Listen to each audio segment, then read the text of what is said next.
আজকে আমি আপনাদের সাথে একটা লইট্টা মাছের রান্না শেয়ার করছি। সেই লইট্টা মাছটা আমি বেগুন দিয়ে রান্না করছি।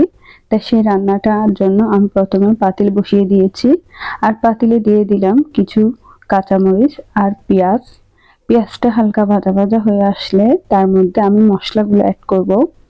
এরপর অনেকক্ষণ পর্যন্ত এটা আমি কষাইছি। তারপর দিয়ে দিলাম 1 চামচের মতো হলুদ গুঁড়া, আর 1 চামচের মতো দিয়ে দিয়েছি মরিচ গুঁড়া।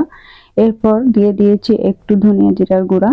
তারপর দিয়ে দিলাম 1 চামচের মতো মাছের মশলাটা।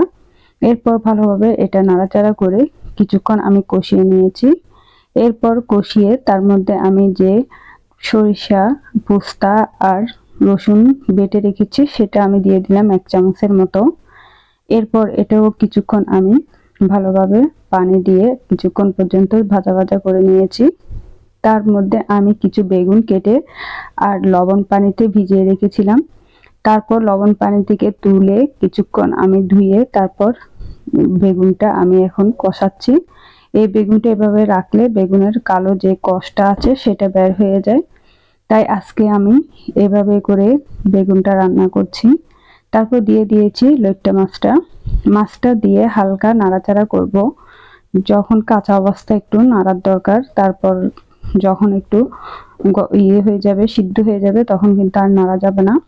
এরপর আর একটু হালকা নাড়াচাড়া করেছি আলতো হাতে, যেন মাছটা ভেঙে না যায়। তারপর আরো কিছুক্ষণ ঢেকে আমি রান্না করেছি। বাস, আমার রান্নাটা রেডি। সবাই ভালো থাকবেন। আল্লাহ হাফেজ।